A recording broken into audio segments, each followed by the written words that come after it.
This is a my 1990 Fox Body Mustang, and I'm going to show you the things you need to know to install one of these engines correctly into the car for it to run properly.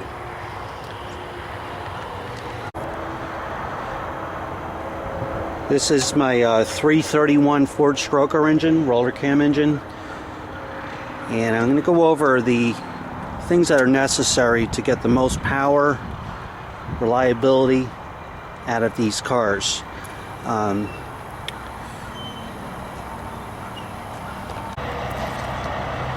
This video, I'm going to go over some of the items that are need to be done to these cars to get the most amount of power, reliability out of these engines. I'll start with the headers. You want to upgrade from the stock headers to the 1 5/8" shorty headers with a good I run the X pipe on this car, 2.5-inch X pipe going to some free flow mufflers. I also upgraded the radiator. I have a aluminum 3-row radiator in here. Also the electric fan is real important on these cars. You can get another 15 horsepower out of them. I have the electric fan.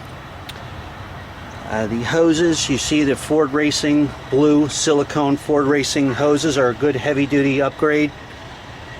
I also installed deleted the AC compressor. You can save about 45 pounds off the front of the car by deleting the AC compressor. I have the proper bracket to make the power steering pump higher there. Also upgraded to it's a good idea to upgrade your alternator. This is a 95 amp alternator. You can also see the fender well air cleaner mount. You want to definitely remove that stock air box and upgrade to a fender well mounted washable air element air filter. The mass air meter is extremely important to upgrade on these cars. The stock mass air meter is about 55 millimeters. This particular mass air meter is a 75 millimeter mass air meter, and you also must have the proper calibration for the fuel injectors. If you're running a 24-pound fuel injector, which is what we supply on our engines, then you must get the mass air meter, as it says right here, to 24-pound mass air meter. That has to be correctly calibrated for the proper size injector. If not, the engine will not run properly. And you also have to get the one, if you have a fender well mount air filter, you have to get the proper mass air meter in conjunction with that. So that's real important on these cars. The 65 millimeter or 70 millimeter throttle body Edelbrock ones, what I have on here, is real nice on these cars to get a good upgrade. The idle screw is right on the underneath there, and usually you want to run these with a performance cam around 950 RPMs at idle with a stick shift car. That's important. The ignition timing, I'm going to go over the ignition timing. When you set the ignition timing, you want to get the engine running up to temperature. And right here is a little gray plug that comes off the wire off the distributor. It's right here. When you get the engine up to temperature and you want to get it to the lowest idle setting you can get with the engine not stalling out, usually about 850, 800 RPMs is good. You want to unplug this gray little prong here. It just has 2 spade connectors. You just pop it out. You want to pull that out, and right inside down there is the timing pointer. You want to hook up your timing light to number 1 spark plug wire. It's the number 1 cylinder on the passenger side to the front. You want to clamp on your timing light to that. Loosen up the distributor hold down right here bolt, and the rotor turns counterclockwise.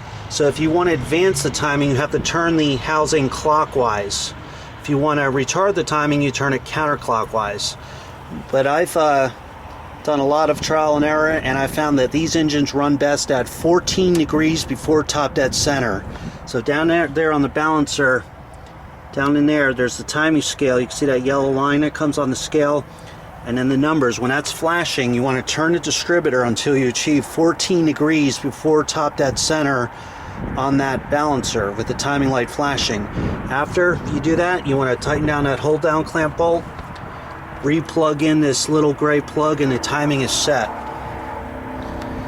The fuel, it's real important that on these performance Mustangs you want to upgrade your fuel pump. I'm running a 190 liter per hour Walbro fuel pump back in the fuel tank. The stock fuel pump that comes in these cars is I believe an 88 liter per hour. It's not really sufficient for a performance engine, so you definitely want to drop the tank. It's a good upgrade. I'm running again the 190 Walbro liter per hour fuel pump. That gives more than enough fuel supply to the engine.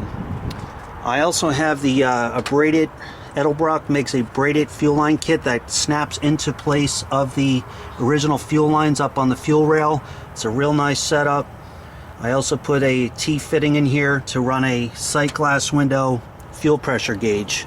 And that fuel pressure gauge on there, you always know what your fuel pressure is running. I'm running at about 43 psi on the fuel pressure, and that's where you really want to have it there, anywhere between 39 to 43 pounds. The stock fuel rail comes with the pressure set at around 39 psi. It's back here, the regulator. But I have a BBK adjustable fuel pressure regulator, and that's good to have also on there down the road if you want to upgrade to that. The intake manifold, I have the Cobra intake on here. Real important, the couple of the things I want to show you. The Edelbrock and the Cobra one, pretty similar, except the Cobra upper intake doesn't have a spacer here for the water coolant to cross through it. It's a dry intake there. So the Edelbrock one has the coolant line right here off your water pipe. There's a hose, and that on the Edelbrock will go right in between the throttle body and the EGR space on the EGR spacer, and that flows the coolant through the spacer. And there's another line in the back that'll go through the other side of the spacer. That's only on the Edelbrock or the original Ford upper intake. The Ford Racing upper intake again doesn't have that feature. It's dry here, it's casted dry, so there is no water coolant hookup off the water pipe on the Cobra, but the Edelbrock and the original stock manifold has that. So our motors, we do supply the lines on there for the Edelbrock setup. So I went over the timing, the alternator, the AC delete, the electric fan, radiator, the cold air kit in the fender well, the headers. These cars run really strong. If you have a T5 stick car, I have the 373 rear end gears in there. That gives you a real nice head snapping acceleration. If you're running an AOD trans, I recommend the 411 gears in the rear and a new posi unit. That'll give you a real nice throttle response.